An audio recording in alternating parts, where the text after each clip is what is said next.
आए हम परमेश्वर के वचन में से पढ़ेंगे इफिसियों 6 बाब और उसकी 12 आयत में। परमेश्वर के वचन में लिखा है, क्योंकि हमारा ये मल युद्ध लहू और मांस से नहीं परंतु प्रधानों से और अधिकारियों से और इस संसार के अंधकार के हाकिमों से और उस दुष्टता की आत्मिक सेनाओं से है जो आकाश में है।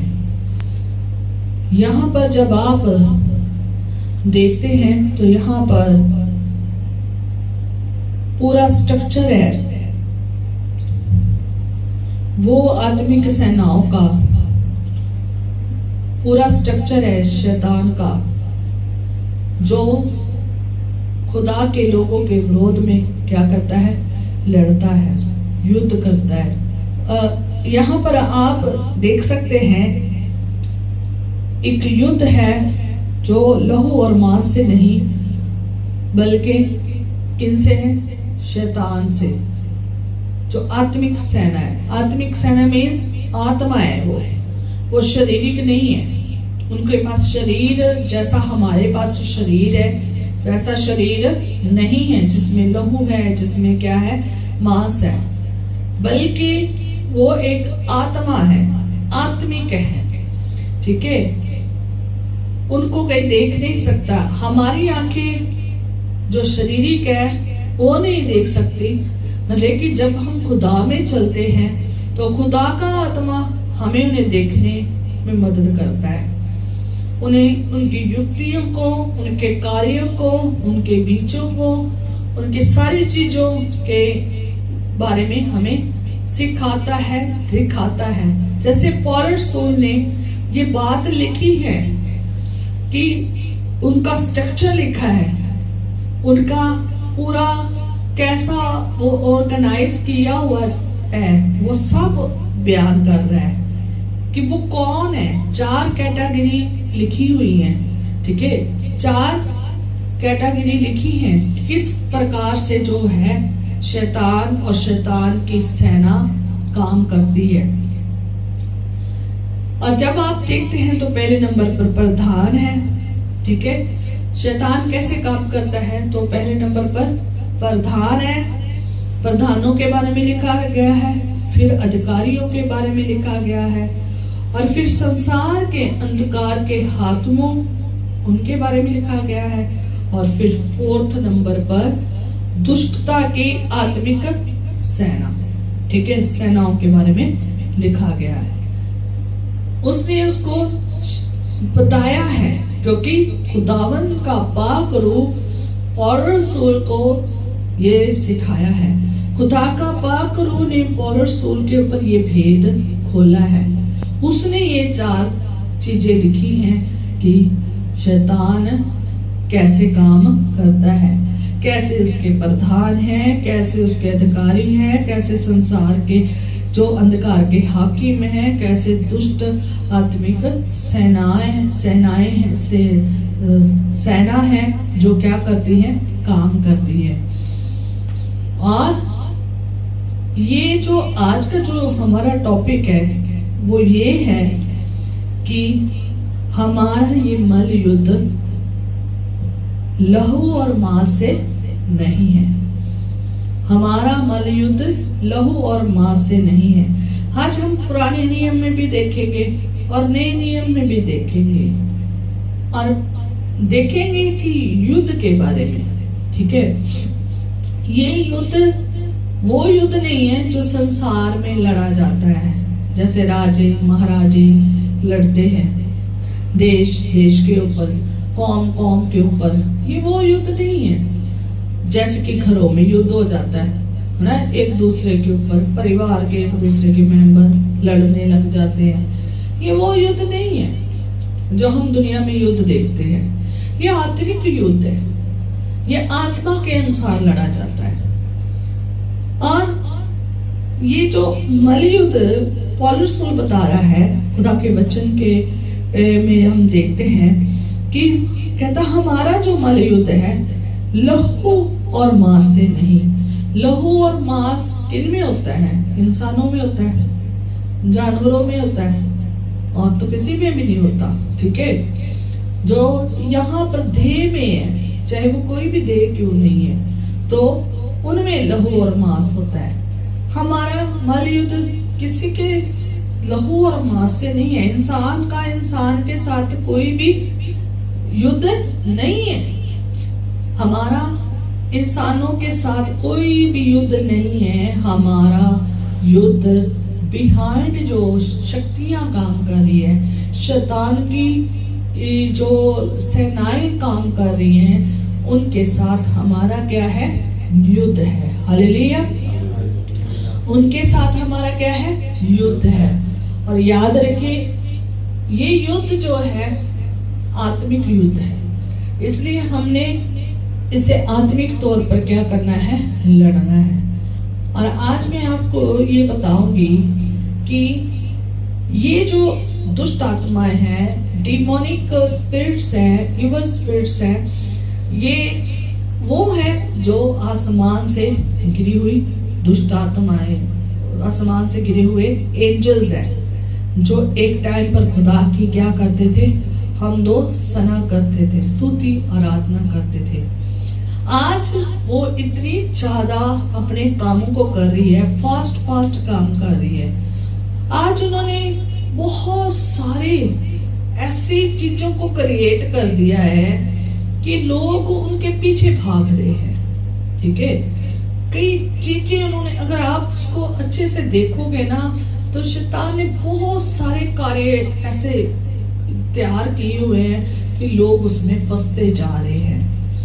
पर लेकिन आत्मिक लोग, जो आत्मा पाए हुए, खुदा का पवित्र आत्मा पाए हुए लोग, वो जानते हैं, पहचानते हैं, और वो कभी भी क्या नहीं होते? शैतान की युक्तियों में फंसते नहीं हैं। पर जो कमजोर है वो जरूर फंस जाते हैं। इसलिए हमें कमजोर नहीं बनना है, हमें मजबूत, आत्मिक तौर पर मजबूत बनना है, ताकि हम मजबूती में क्या कर सके? लड़ सके। और हमें कच्चे खिलाड़ी नहीं बनना, कच्चे योद्धा नहीं बनना, जो एक ही मार में क्या हो जाते हैं? खत्म हो जाते हैं। हमें पक्के मजबूत ऐसा बनना है कि कोई हमें हरा ना सके। और हमारा युद्ध किसी इंसान के साथ नहीं है जिसको दो थप्पड़ मारे तो बैठा दिया, है ना, दो लाठियां मारियां तो बैठा दिया, है ना, या फिर उनको खत्म कर दिया। कि लोग क्या कर देते हैं? खत्म कर देते हैं ना। हमारा युद्ध नहीं है, हमारा युद्ध आत्मिक युद्ध है। जब आप पुराने नियम में देखोगे, तो पुराने नियम में जब युद्ध देखोगे ना, अलग है। हालेलुया, बहुत ध्यान से सुनना। पुराने नियम का जो युद्ध है, आप उसको भी देखना, और नए नियम में भी युद्ध को देखना। जब तक यीशु मसीह ना आए नहीं ना थे, जब तक यीशु मसीह इस दुनिया में नहीं आए थे, तो कैसा युद्ध था? हालेलुया। पुराने नियम का युद्ध और नए नियम का युद्ध दोनों बहुत अलग है। जब तक यीशु मसीह इस दुनिया में नहीं आए थे, तब तक लोग कैसा युद्ध लड़ते थे? पूरा पुराना नियम देख लो, कैसा युद्ध लड़ते थे? लहू और मांस से। किससे लड़ते थे? लहू और मांस से। इस्राएली कैसे लड़ रहे थे? लहू और मांस से लड़ रहे थे। यहूदी लोग कैसे लड़ रहे थे? लहू और मांस से लड़ रहे थे। जब आप अब्राहम को देखेंगे, तो वो भी कैसे लड़ा है? लहू और मांस से लड़ा है। उसने भी जीत प्राप्त की है, वो भी युद्ध जीत के आया। उसने लूत को भी जीत कर लेकर आया है। एक जगह आप जब देखोगे, आप जब यहोशू को देखेंगे, तो उसने कैसे लड़ाई की थी? उसने भी लहू और मांस की लड़ाई लड़ी है। जब आप आगे और बढ़ते जाओगे, जितना आगे बढ़ते जाओगे, तो आप मूसा के समय में भी देख सकते हो। उस टाइम भी जब तक उसके हाथ ऊपर थे, तब तक नीचे इस्राएली कौम क्या करती थी, जीतती थी। और जैसे उसके हाथ नीचे हो जाते थे तो इस्राएली कौम हारना शुरू हो जाती थी। मीन्स वहां पर जो युद्ध थे, वहां के युद्ध के हथियार डिफरेंट है। जब आप पुराने नियम में देखते हैं तो युद्ध के हथियार डिफरेंट है। जैसे आज के दूसरे देश हथियारों को इस्तेमाल कर रही है। जैसे आज एक राजा दूसरे राजाओं के ऊपर, आज एक देश दूसरे देश के ऊपर राज्य लड़ता है तो अलग अलग हथियारों का क्या करता है, इस्तेमाल करता है। जैसे कि गन का इस्तेमाल करता है, बारूद का इस्तेमाल करता है ना। कितने आज की डेट में तो अलग अलग तरह के, आज के डेट में तो खतरनाक युद्ध हो गया। अगर आप पुराने जमाने में अगर राजे महाराजों का लड़ाई देखोगे तो तलवारों के साथ होती थी, तलवारों के बाद बम के साथ होने लगी, बमबारी करने लग पे, है ना। ऐसे लड़ाइयां होती थी। पर लेकिन आज की डेट में तरीका क्या हो गया है, बदल गया है। आज की डेट में बम भी है, तलवारें भी है। तलवारें तो यूज नहीं होती, और क्या होती है, गन यूज होती है। और क्या, मिसाइल, है ना, मिसाइलें यूज हो रही है। अलग अलग तरीके आ गए हैं, ठीक है, लड़ाइयाँ लड़ने के। पहले ऐसे लड़ाइयाँ होती थी। जैसे आज भी संसारिक लोग ऐसे ही लड़ रहे हैं, आज जैसे संसारिक लोग इसी प्रकार लड़ रहे हैं। पर लेकिन आत्मिक युद्ध इस प्रकार से नहीं लड़ा जाता। पर जब हम बाइबल में देखते हैं तो पुराने समय में भी ऐसे ही लड़ाइयाँ होती थी, ठीक है, ऐसे ही लड़ाइयाँ होती थी, तलवारों के साथ, ठीक है, भालों के साथ, किसी अलग अलग तरीकों के साथ लड़ाइयाँ होती थी। जो जिस समय में जो हथियार थे उसी प्रकार क्या होती थी, लड़ाइयाँ होती थी। पर लेकिन आत्मिक लड़ाई नहीं होती थी, शारीरिक लड़ाई होती थी, लहू और मांस की लड़ाई होती थी। किसी भी जमाने में आप देख ले, इब्राहिम में देख ले, अब्राहम के समय में देख ले, चाहे आप मूसा के समय में देख ले, यहोशू के समय में देख ले, दाऊद के समय में देख ले, जितने राजा आए हैं उनके समय में देख ले, सब ने लहू और मांस की क्या करी है, लड़ाई को लड़ा है। जैसे शैतान से लड़ना नए नियम में है, वैसा लड़ाई पुराने नियम में नहीं लड़ी गई है। नए नियम में अलग तरह से लड़ाई करना सिखाया गया है, और वो आप यीशु मसीह से देख सकते हैं। पुराने नियम में जब आप देखते हैं तो शैतान का जिक्र जरूर किया गया है, पर कोई भी इंसान शैतान के साथ लड़ा नहीं है। कोई भी शैतान के साथ युद्ध नहीं किया किसी ने भी आत्मिक लड़ाई इस प्रकार नहीं की है जैसे नए नियम के लोगों ने की है। उनकी जंग कौन लड़ता था, खुदावंद लड़ता था। उनकी जंग कैसे लड़ी जाती थी, खुदा के द्वारा, यहोवा बाप के द्वारा, और दूसरा फरिश्तों के द्वारा। फरिश्ते आते थे, खत्म करके चले जाते थे।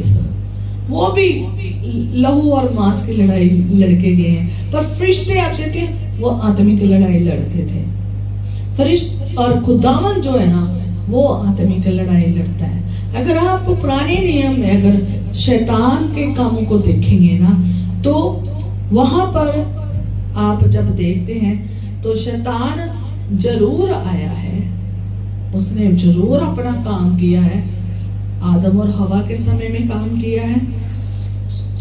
शैतान का जिक्र जरूर है, पर शैतान की लड़ाई वैसे नहीं हुई जैसे यीशु मसीह आकर लड़े हैं। जैसे यीशु मसीह आकर शैतान से लड़े हैं, सीधा वो क्या हो गया है, प्रगट हो गया है। प्रेरित लोग जैसे आके लड़े हैं, जैसे हम आज की डेट में लड़ रहे हैं शैतान के साथ, वैसी लड़ाई पुराने नियम में नहीं थी। वैसी लड़ाई नहीं थी, और वैसी लड़ाई को लड़ने के लिए यहोवा खुदा था, और खुदा के एंजल्स थे, खुदावन के फरिश्ते थे जो लड़ते थे लड़ाई। और क्या देखते हैं कि शैतान का जरूर जिक्र किया गया है। शैतान ने अपना जरूर वहां पर काम किया है। पुराने नियम में कई जगह पर हम देखते हैं। उत्पत्ति में ही हवा और आदम को किसने भरमा दिया था? शैतान ने भरमा दिया था। और वो वहां पर क्या हो गए? वहां पर भरमाए गए और वो आत्मिक तौर पर गिर गए। पर शैतान के सामने ऐसे प्रेजेंट नहीं हो गया था, ठीक है। और उसने चतुराई दिखाई थी।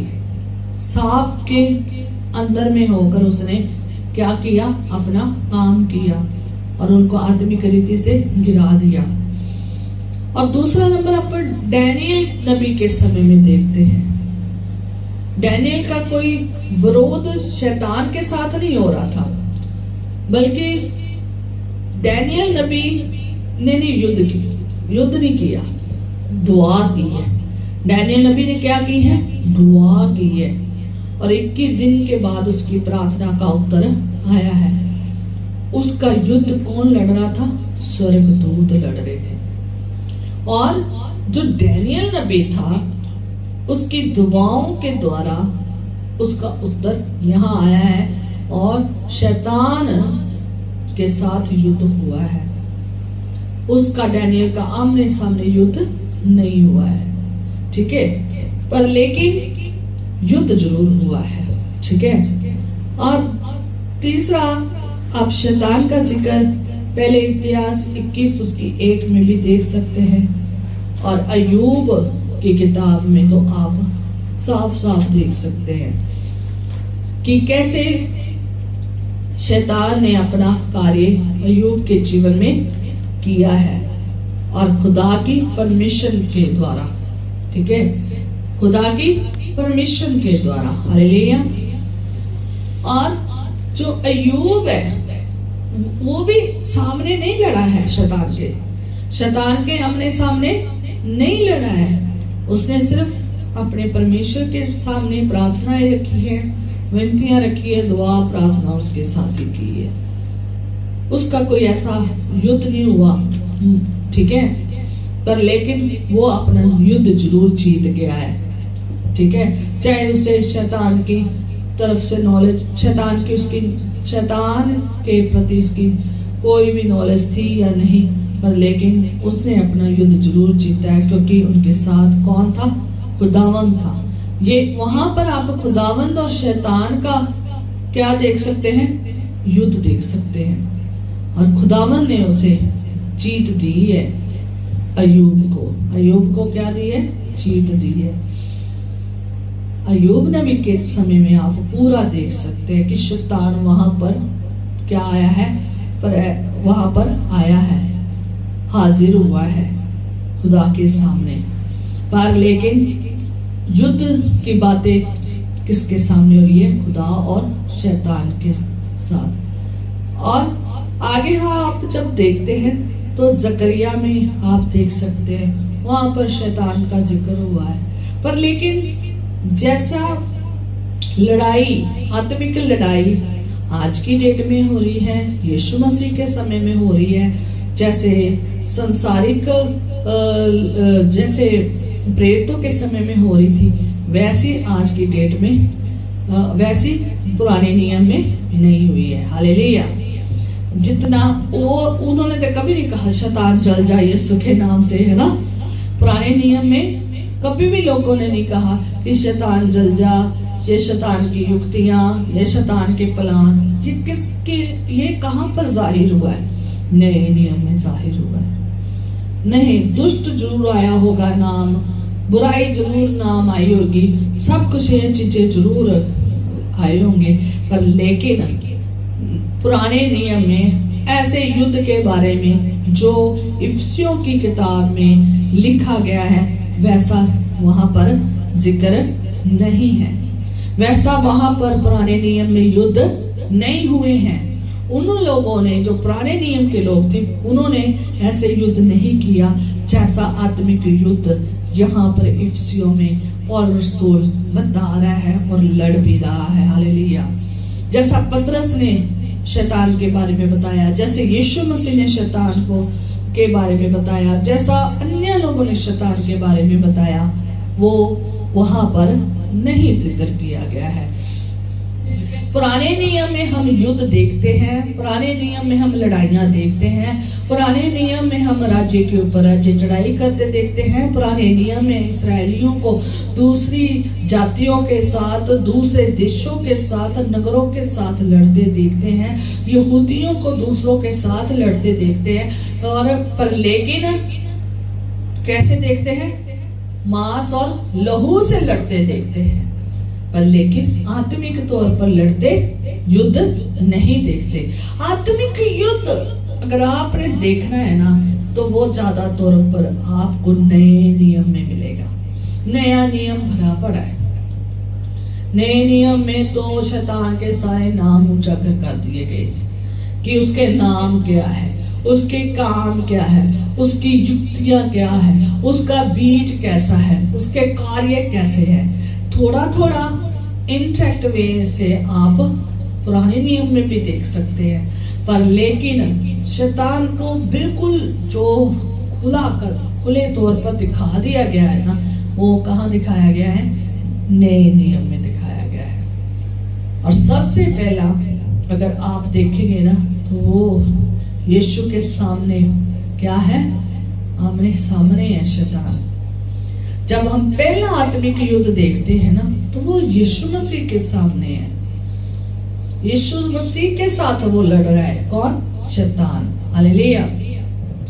यीशु मसीह के आने से सारे दुष्ट आत्माएं क्या होने लगी? कांपने लगी, उजागर होने लगी, दिखनी शुरू होगी। यीशु मसीह को देखते ही क्या करने लग जाती थी? कांपने लग जाती थी और कहती थी अभी तो हमारा समय नहीं आया है। और जब यीशु मसीह उन्हें डांटता था ना, तो वो भाग जाते थे। शैतान क्या उनके बीच में से निकल जाता था। यीशु मसीह ने बड़े सारे लोगों को दुष्ट की शैतानी कुव्वतों से क्या किया है? आजाद किया है। जो जो लोग दुष्ट आत्माओं से जकड़े थे ना, यीशु मसीह के द्वारा उन्होंने क्या पाई है? नजात पाई है। हालेलुया। यीशु मसीह ने खुद दुष्ट शैतान को हराया है और उसने दूसरों में से भी क्या किया है? निकाला है। नया नियम में ही आप देख सकते हैं कि शैतान को आमने सामने लड़ते हुए नए नियम में शैतान के बारे में सब कुछ बयान किया गया है कि वो कैसा है, उसके काम कैसे हैं, उसका कार्य कैसा है, उसका राज्य कैसा है, वो कैसे काम करता है, वो कैसे लोगों के बीच में काम करता है। ये आप नए नियम में देख सकते हैं। जब यीशु मसीह इस दुनिया में आए, तो जब उसने 40 दिन के रोजे रखे और 40 दिन के बाद जब परीक्षा हुई, 40 दिन के रोजे रखे, जब परीक्षा हो रही थी, तब शैतान परीक्षा करने के लिए आया है। वो परीक्षा करने के लिए चुना गया, उसने परीक्षा की है। और जब उसने यीशु मसीह के साथ युद्ध किया है, यहाँ पर लहू और मांस का युद्ध नहीं हो रहा है। जैसे इस्राएली लहू और मांस का युद्ध लड़ते थे, यहूदी लहू और मांस का युद्ध लड़ते थे, वैसा युद्ध नहीं हुआ है। कैसे हुआ है? आत्मिक तौर पर युद्ध हुआ है। आत्मिक तौर पर युद्ध हुआ है। और कौन सा हथियार सबसे ज्यादा इस्तेमाल किया गया है? आत्मा की तलवार। यस, क्या है? खुदावंद का वचन का इस्तेमाल किया गया है। इसलिए मैं आज ये कहना चाहती हूँ कि आप आत्मा की तलवार को ले। हालेलुया।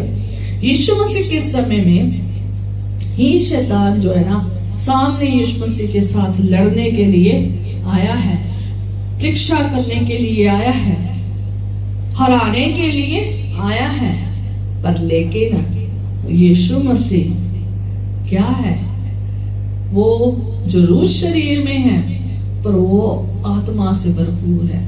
40 दिन के रोजे रखे हुए हैं, पूरा आत्मिक रीति में उन्होंने अपना जीवन बताया है और शैतान को क्या किया है? हराया है। और शैतान वहां से क्या हो गया है? भाग गया है।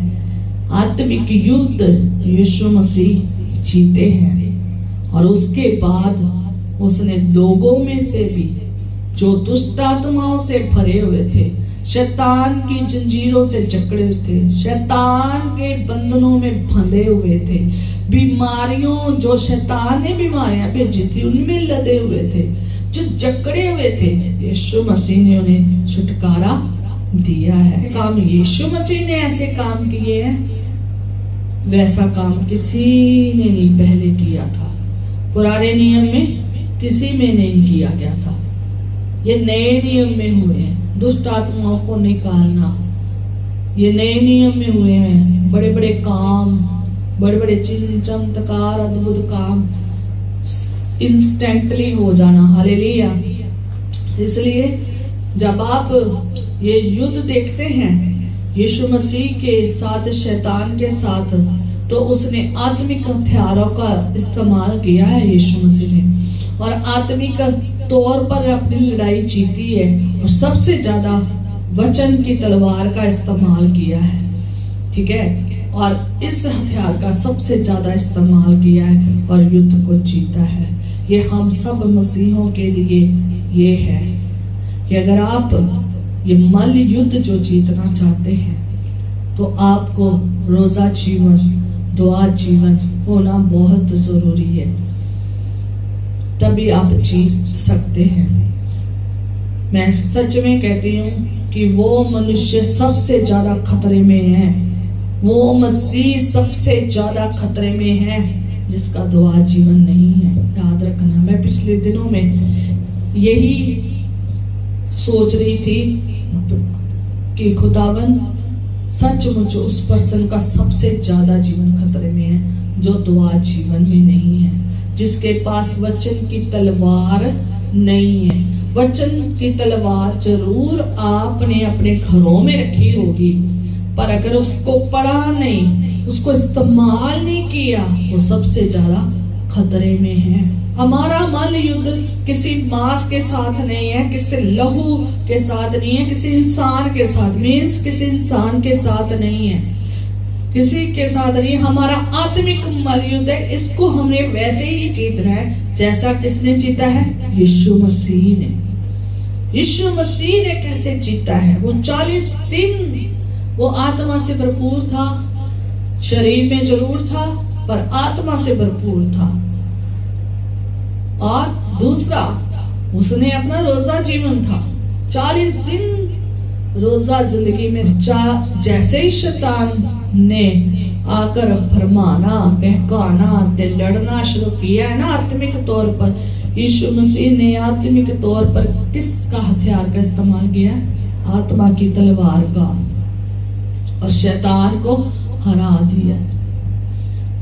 अगर आप चाहते हैं कि इस संसार में चल रहे हैं, अपना युद्ध को जीतना चाहते हैं, तो आपको युद्ध इसी प्रकार जीतना पड़ेगा जिस प्रकार यीशु मसीह ने जीता है। अगर आप जीत जाओगे तो दूसरों की भी दुष्ट आत्माएं निकाल पाओगे। वो तभी होगा जब आत्मा में है। बिना खुदा की आत्मा के ना तो आप दुष्ट आत्माओं को निकाल सकते हैं, बिना खुदा के अधिकार के आप कुछ भी नहीं कर सकते। हमें आत्मिक तौर पर अगर लड़ना है ना, आत्मिक तौर पर क्या होना चाहिए? नरिशमेंट होना चाहिए। पूरा आत्मिक तौर पर हमें भरपूरी में होना चाहिए। आत्मिक तो आज की डेट में जब देखते हैं, शारीरिक तौर पर सब नरिश है, शारीरिक तौर पर सब कुछ बढ़िया है, कोई चीज नहीं छोड़ी शरीर को खुश करने के लिए, हेल्दी वेल्दी रखने के लिए पूरा समय दिया है, पूरा ध्यान रखा है। पर लेकिन आत्मा की तौर पर चलने के लिए, आत्मा में चलने के लिए, आत्मिक युद्ध लड़ने के लिए, उसके लिए क्या नहीं है? तैयारी नहीं है लोगों की।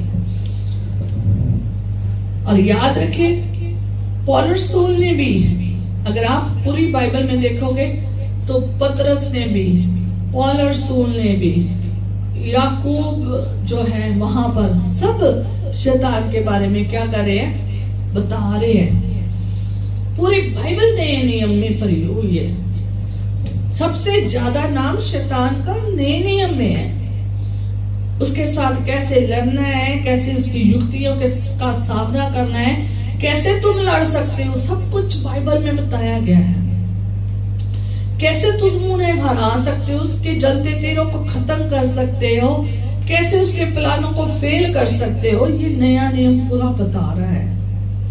पर उससे पहले ये जानना बहुत जरूरी है कि मेरा जो मल युद्ध है वो मांस और लहू से नहीं बल्कि आत्मिक तौर पर है, आत्मा के द्वारा है। और आत्मा के द्वारा अगर मुझे मल युद्ध लड़ना है ना, तो मुझे दुआया जीवन में होना बहुत जरूरी है। और जिस बंदे की दुआ नहीं है ना, वो बंदा इस मल युद्ध को जीत नहीं सकता। हाँ, उसे प्रोटेक्ट किया जा सकता है।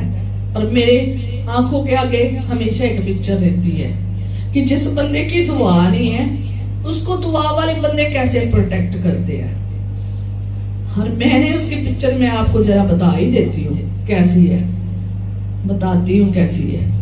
कि जैसे मान लो 4 जने दुआ करने वाले हैं, ठीक है, मान लो 4 जने या 2 जने दुआ करने वाले, बीच में उसको खड़ा कर दो, तो बाकी जो दुआ करने वाले हैं वो क्या कर रहे हैं, लड़ रहे हैं। तो जो दुआ करने वाला बंदा नहीं ना, वो बीच में खड़ा है।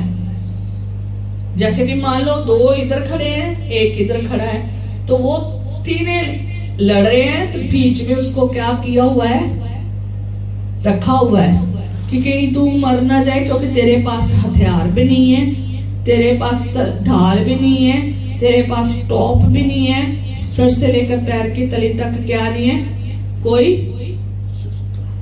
है हथियार नहीं है। तो उसको क्या रखा हुआ है बीच में कि तू नहीं लड़ सकता। जिनके पास हथियार है वो आसे पासे उसको क्या कर रहे हैं, प्रोटेक्ट कर रहे हैं और लड़ रहे हैं। और मेरे में आंखों में ये इमेज आ रही थी कि जो लोग घरों में रहते हैं और जिनके बच्चे दुआ नहीं करते, और जिनके परिवार का कोई मेंबर दुआ नहीं करता, तो उनको जो दूसरे दुआ करने वाले ना वो लड़ रहे हैं, अपनी भी लड़ाई लड़ रहे हैं, तो वो भी लड़ाई लड़ रहे हैं। तो वो जो दुआ नहीं करते ना, उनको प्रोटेक्ट कर रहे हैं। Hallelujah, hallelujah. तो अगर घर में 5 जने हैं, 4 जने हैं, 1 जना दुआ कर रहा है, तो 4 जनों को क्या कर रहा है, प्रोटेक्ट कर रहा है। हालेलुया। आप अगर प्रोटेक्शन में हो, ढाल में हो, तो वजह है क्योंकि जो पर्सन आपके घर में दुआ कर रहा है ना, उसने परमेश्वर से ढाल मांगी है। वो अकेला नहीं है, उसके साथ फरिश्ते भी है, उसके खुदावंद भी है, खुदा का पाक रूह भी है, उसके पास वो सारे हथियार हैं जो खुदावंद ने दिए हैं। हालेलुया। और याद रखे कि पौलुस रसूल ने कैसे जीत प्राप्त करनी है ये बताया है। पौलुस रसूल ने भी बताया है कि कैसे शैतान के साथ लड़ना है, ये बताया है। ये जो हवाला पढ़ रहे हैं ये भी पौलुस रसूल का ही है, जिसने सारे शैतान की सारी कैटेगरी बताई है, जिसने सारे शैतान का जो ऑर्गेनाइजेशन चार्ट बता दिया है कि ये कहाँ से शुरू होता है और कहाँ पे खत्म होता है और किन किन से हमारी लड़ाई है। ठीक है, इधर चार्ट बना है ना, तो दूसरी तरफ भी चार्ट है। अगर ये दुष्ट सेना का चार्ट है ना, तो आत्मिक सेना की जो सच्चाई की सेना है ना, जो यहोवा बाप की सेना है ना, उसका भी चार्ट बना हुआ है, उसका भी और ऐसा ही चार्ट है, उनका भी तुम आप चार्ट देख सकते हैं।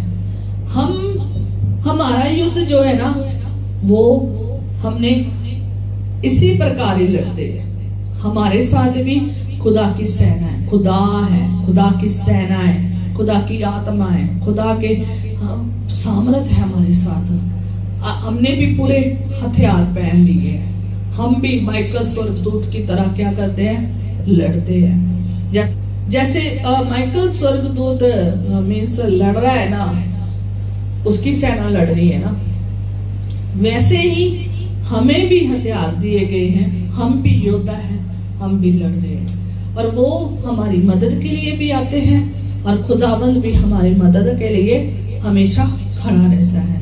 हम अकेले नहीं हैं। याद रखें, ये युद्ध जरूर हमारा है, अपना अपना सबका एक एक युद्ध है, जरूर हमारा युद्ध है, पर हम अकेले नहीं हैं, क्योंकि हम किसकी आराधना करते हैं? सेनाओं के यहोवा की। वो सेना का यहोवा है, उसकी सेना हमारे साथ है। आत्मिक सेना, सच्चाई की सेना, सामर्थ्य सेना हमारे साथ है। हम युद्ध में हार नहीं सकते। और खुदावंद चाहता है कि आप अपने हथियार पहन लो। लिखा है परमेश्वर के वचन में, कहता है कि अगर आप 11वीं आयत में पढ़ोगे, 10वीं में ही पढ़ लो, 10वीं आयत में पढ़ते हो तो वहां पर लिखा है, इसलिए प्रभु में और उसकी शक्ति के प्रभाव में बलवंत बनो। क्या बनो? बलवंत बनो। हमारी आत्मा बलवंत होनी चाहिए, हमारा शरीर भी तंदुरुस्त होना चाहिए, पर लेकिन आत्मिक लड़ाई है, हमारी आत्मिक तौर पर बलवंत जरूर होना है, ताकतवर जरूर होना है, सामर्थ्य जरूर होना है। अगर आपका दोया जीवन है तो आप सामर्थ्य हैं। अगर आपका वचन का जीवन है तो आप सामर्थ्य हैं। अगर आपका रोजा का जीवन है तो बहुत सामर्थ्य हैं और आप युद्ध जीत सकते हैं। हालेलुया। यीशु मसीह का जीवन कैसा था आप देख रहे, वो युद्ध जीता भी है और उसने दूसरों को भी अंधकार में से छुटकारा दिया है। उसने दूसरों को भी आजाद किया है। किससे? शैतान से, शैतान से, श्रापों से, बीमारियों से आजाद किया है। खुदा के प्रेरित लोगों ने भी युद्ध लड़ा है शैतान से और शैतान के सारे प्लानों को क्या किया है? फेल किया है। पौलुस रसूल ने भी युद्ध लड़ा है, उसने भी शैतान के सारे प्लानों को फेल किया है। इसलिए आत्मा में भरपूर होना है, पाकरू की आत्मा में भरपूर होना है। यीशु मसीह पवित्र आत्मा से भरपूर थे, प्रेरित पवित्र आत्मा से भरपूर थे, पौलुस रसूल पवित्र आत्मा से भरपूर था, इसलिए वो युद्ध जीत पाए हैं। यीशु मसीह शरीर में भी था, ये भी याद रखें। इसलिए मैं बार बार कह रही हूँ, अगर हम पाकरू में भरपूर हैं, दुआया जीवन वचन के जीवन में है, रोजा के जीवन में है, जीतेंगे ही जीतेंगे। हथियार के अगले के 11वें आयत में परमेश्वर के सारे, किसके? परमेश्वर के, क्या लिखा है? परमेश्वर के सारे हथियार बांध लो कि तुम शैतान की युक्तियों के सामने खड़े रह सको। जैसे भी हो, खड़े रहने की ताकत तभी मिलेगी जब आपने हथियार पहने। खुदावंद का वचन कहता है परमेश्वर के हथियार पहने, जो परमेश्वर ने दिए हैं। परमेश्वर के हथियार क्या कर लो? पहन लो। ऐसे नहीं मसीह बनना, बिना हथियारों वाले मसीह नहीं बनना। और जिसके पास हथियार होते हैं तो अगर उसका वो क्या करता रहता है? अभ्यास करता रहता है, प्रैक्टिस करता रहता है, तो उसको चलाने की अकल होती है, बुद्धि होती है, वो बलवंत होता है, वो पकड़ जानता है मैं कैसे पकड़ना है और कैसे वार करना, क्योंकि उसने पूरा अभ्यास किया हुआ है, उसे पता है कैसे ये हथियारों को चलाना है। तो हमारे पास भी हथियार है, आपका भी अभ्यास होना चाहिए, तभी आप बलवंत बनेंगे, तभी आप हथियारों के साथ लड़ सकेंगे। कोई फायदा नहीं हथियार है पर लेकिन अभ्यास नहीं किया हुआ।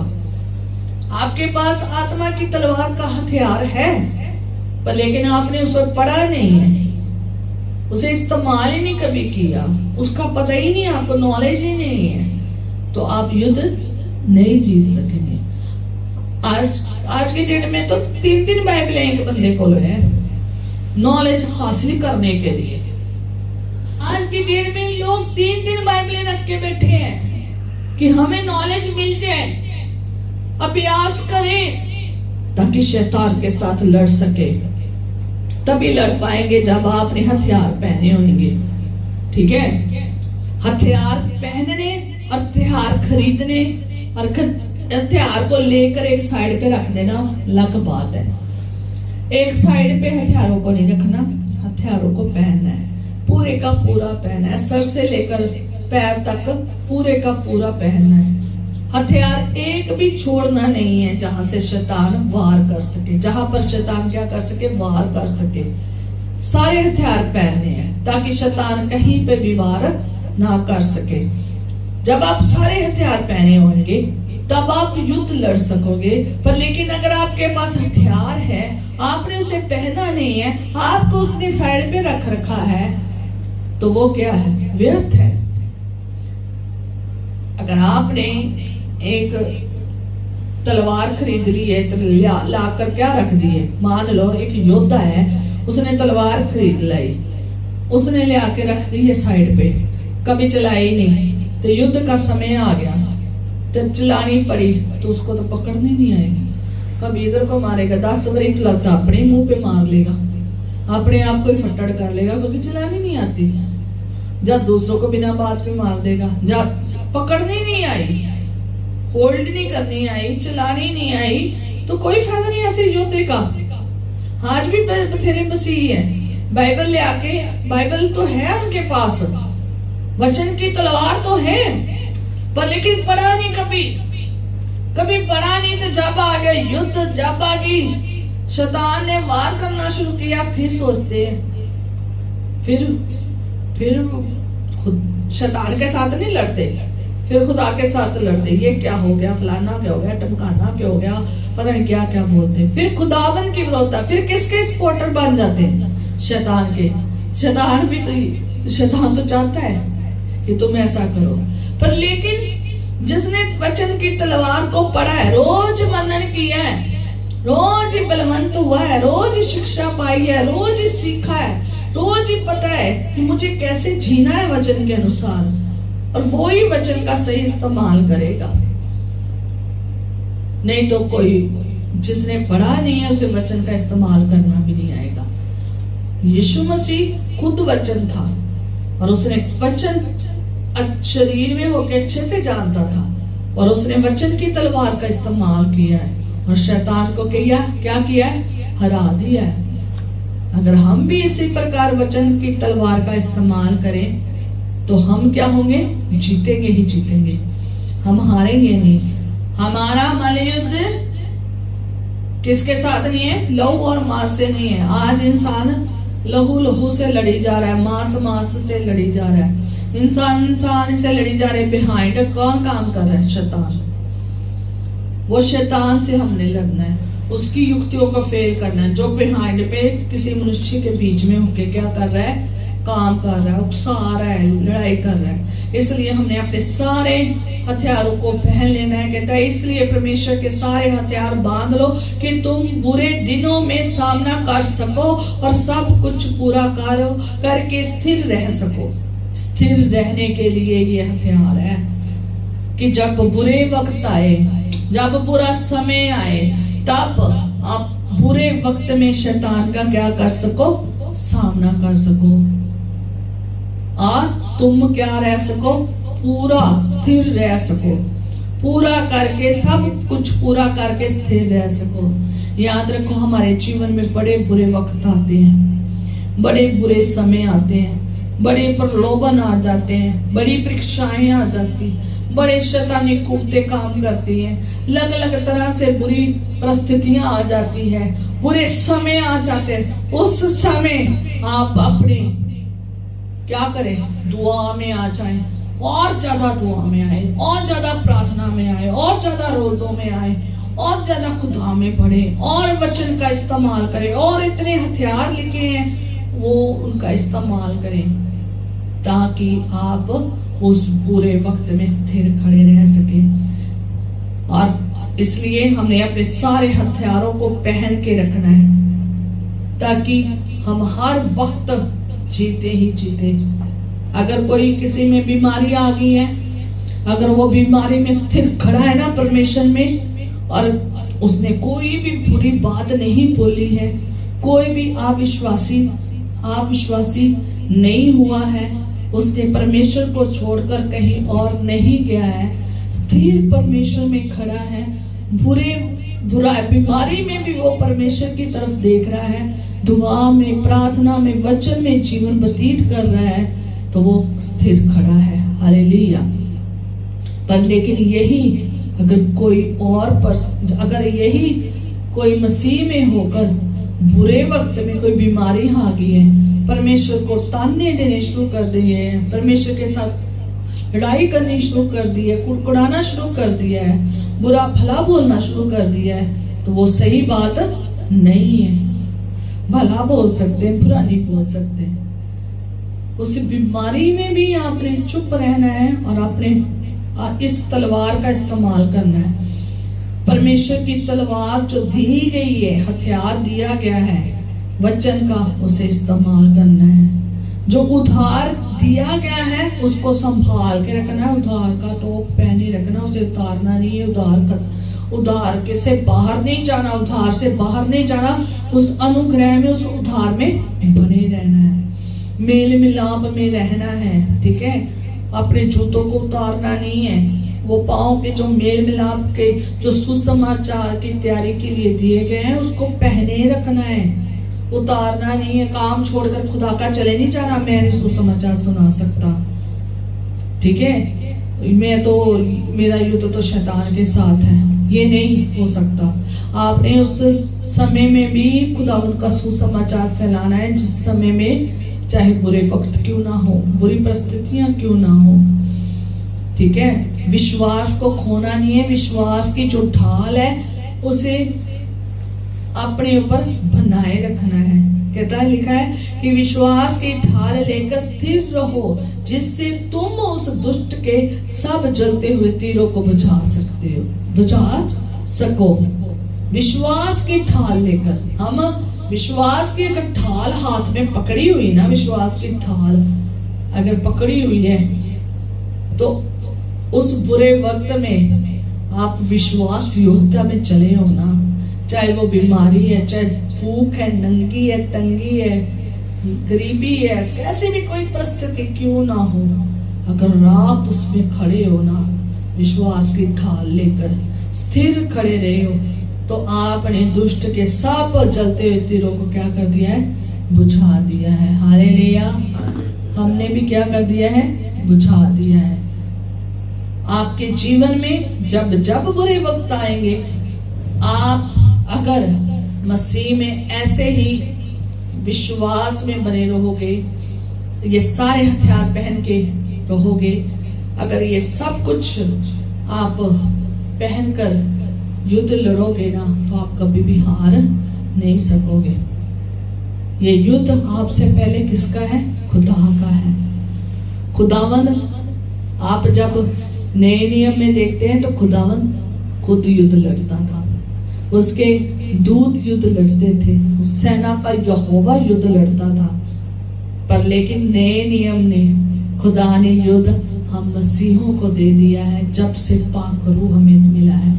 अब पाक रूह के आत्मा में, सामर्थ्य में भरकर, हथियारों को पहनकर अपना युद्ध लड़ते हैं। नए नियम में हम डायरेक्टली शैतान के साथ लड़ते हैं। ये सामर्थ, ये अधिकार खुदा यीशु नासरी ने दिया है कि तुम बिच्छुओं को क्या करोगे? रोंदोगे।